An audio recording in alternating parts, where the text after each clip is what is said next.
All right, Ricky, thank you for joining us on the podcast, the general manager for the Washington State University football team. So first off, thank you for coming on. Looking forward to this conversation. Yeah, absolutely. I appreciate you guys having me, and I've seen some of your podcasts and a lot of good stuff. So appreciate it again. You got it. Yeah, trying to spread positivity wherever we can within Washington State. Yeah. So yeah, looking forward to hearing your story. Let's get into your background and how you made your way out to the Palouse. If you just want to walk us through your career in football and kind of how that progressed. Yeah, so I'm from Ohio. Born and raised, went to Mount Union. Was fortunate enough to play for the legendary Larry Karras. In my time, 4 years as a player, we won 2 national championships, and then in 2005, I was on the staff and we won a national championship. Really kind of from there, combination Division III coaching, high school teaching, and coaching. And then I went, kind of different places throughout the state of Ohio, and then went to Ohio Dominican. And then in 2015, December of 2015, after Jason Candle got named the head coach at the University of Toledo, I was there. So I was there 2016 through 2022. Variety of capacities, pretty much, in terms of director of player personnel. So, but my background's really primarily, it started in teaching and coaching, and then in April of 23, I left Toledo and went to University of Louisiana. I was there for 2 seasons as the director of player personnel.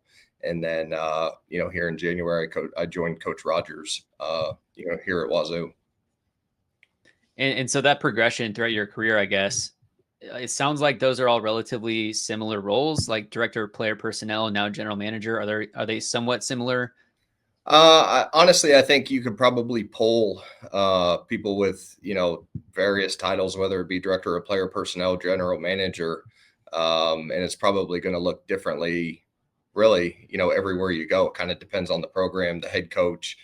At my last stop, I didn't have the title of general manager yet because we hadn't even evolved into that yet.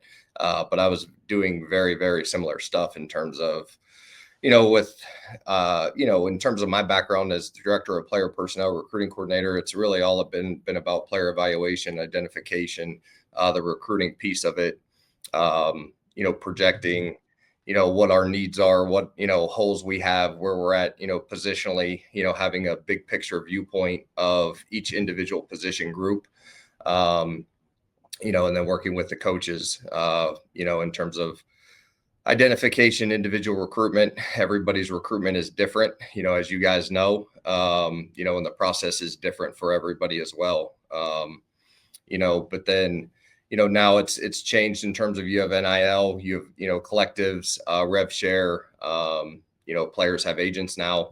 So, it's really kind of all encompassing from my end, whether it be working with our administration from a rev share standpoint, with our collective,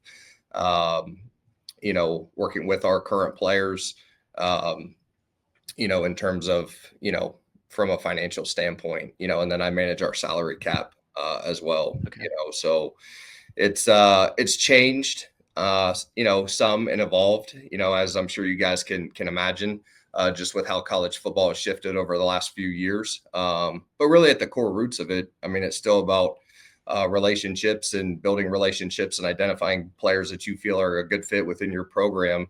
And the objective is to recruit, retain, and develop.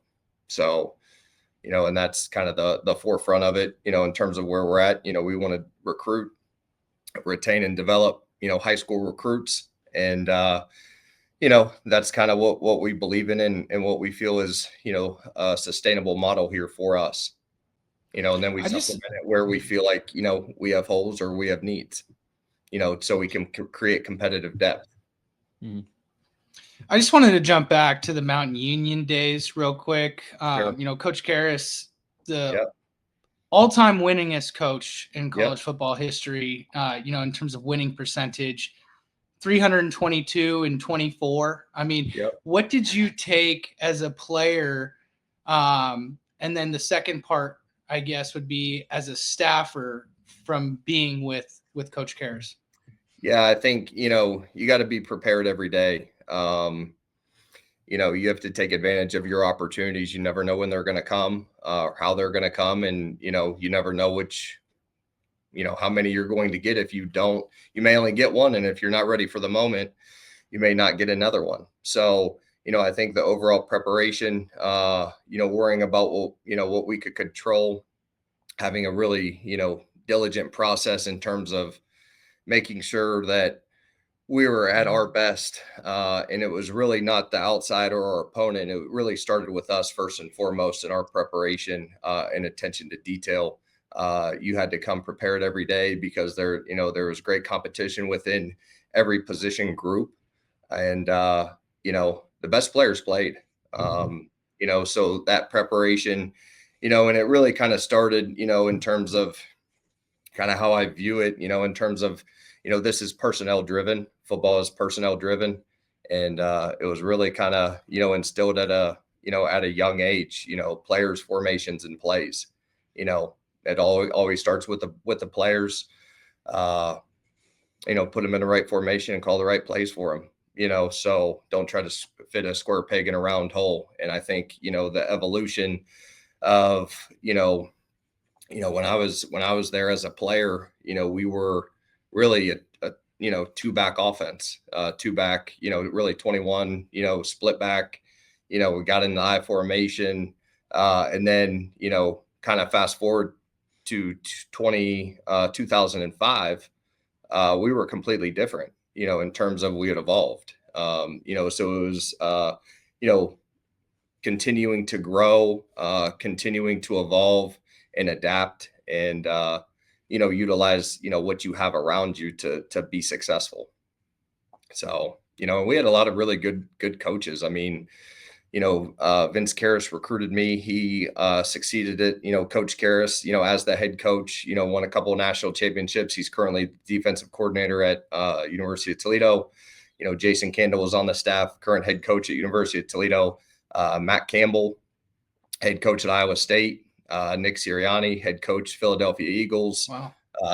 Tom Manning was a player then. He's the tight ends coach for the Indianapolis Colts. So, Matt Capone, who's been a coordinator at the FBS level. So there were a ton of guys, that you got a chance to work with and learn from. So it was a great experience. And honestly, I wouldn't be here today if it weren't for that experience, that I had at Mount Union starting out. Now, you're a Midwest guy. Jimmy Rogers has spent a majority of his career in the Midwest as well. How did you two get connected? How did you end up working your way out to the Blues this past year? Yeah, so our special teams coordinator, Pat Cashmore, I worked with him at Toledo for 2 years, 2016, 2017. And then, some different guys that, both he and I had worked with kind of in our career path, so we were connected that way.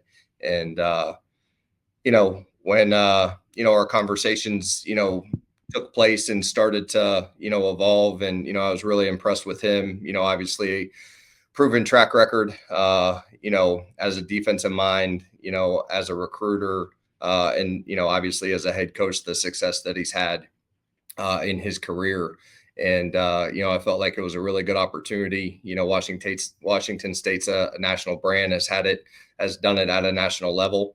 And, felt like it was a really good opportunity, where we could come in and make an impact and, win championships. That's the objective, right? So, so that it honestly kind of took off pretty quickly, to be honest with you. So, I think the first phone call was like on a Thursday.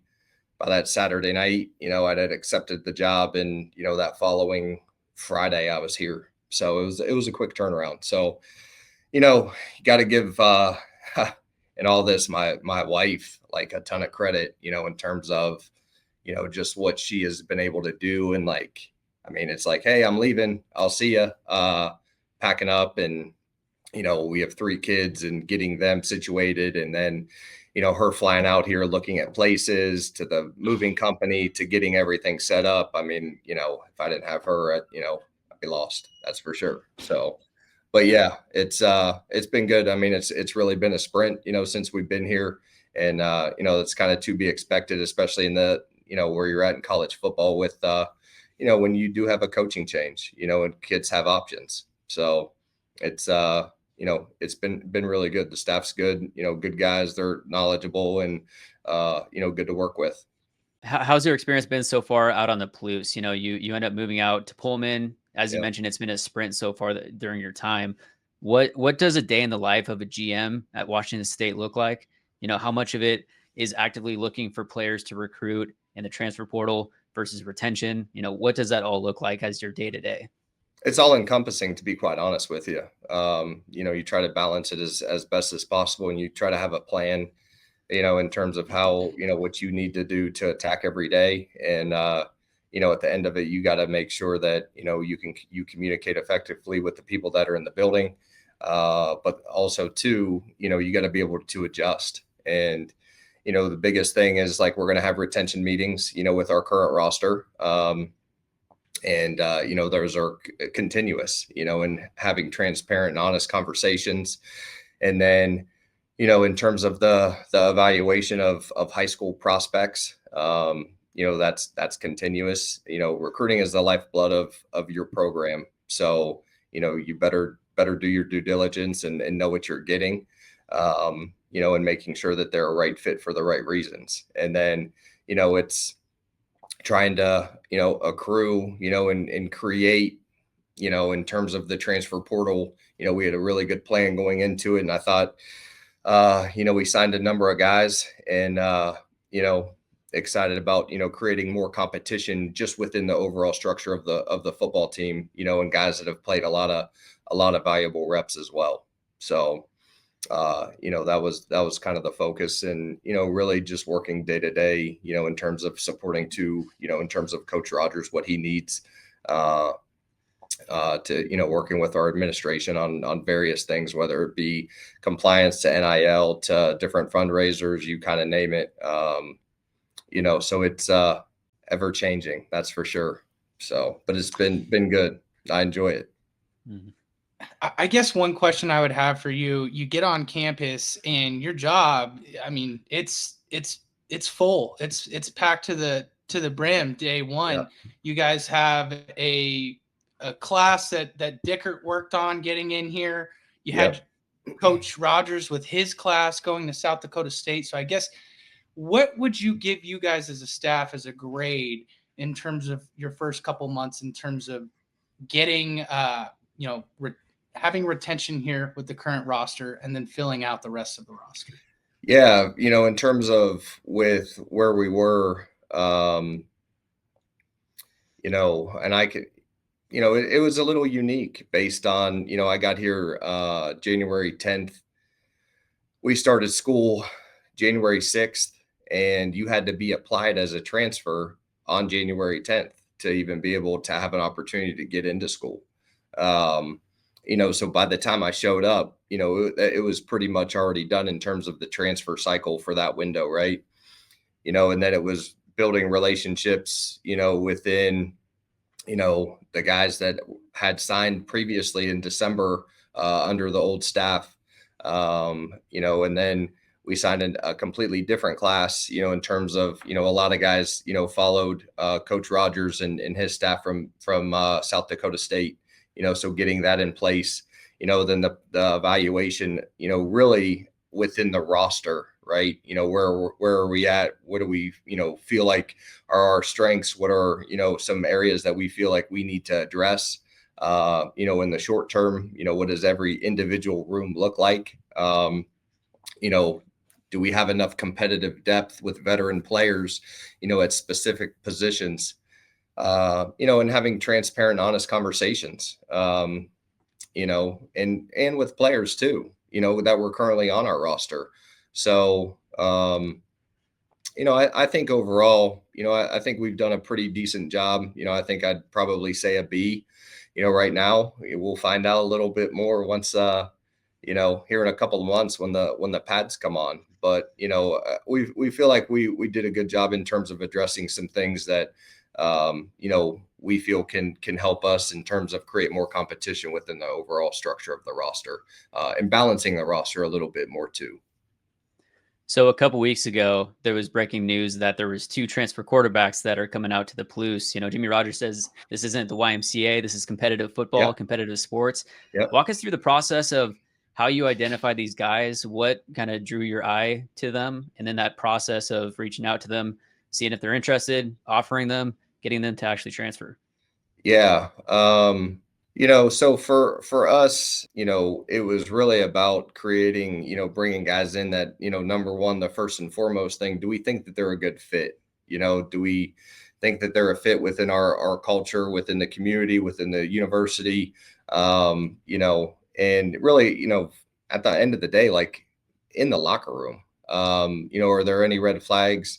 We felt good about all the guys that we had signed.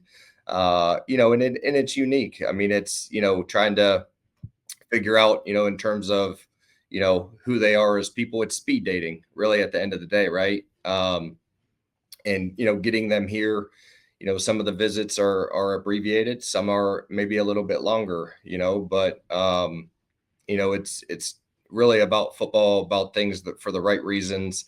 And those guys were looking for a new opportunity and a fresh start. And for us, it was 2 guys that have they're different in terms of their class, right? They have different skill sets too, from what we have potentially in the room.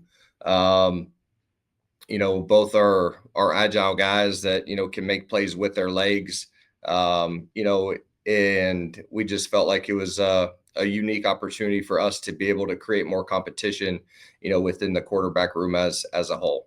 So, and excited about bringing those guys in, but we're also excited about the guys Zevi and Jackson, that are currently in the room, and then the 2 other guys that we signed in this class, that will be here this summer. But yeah, I mean, you're exactly right.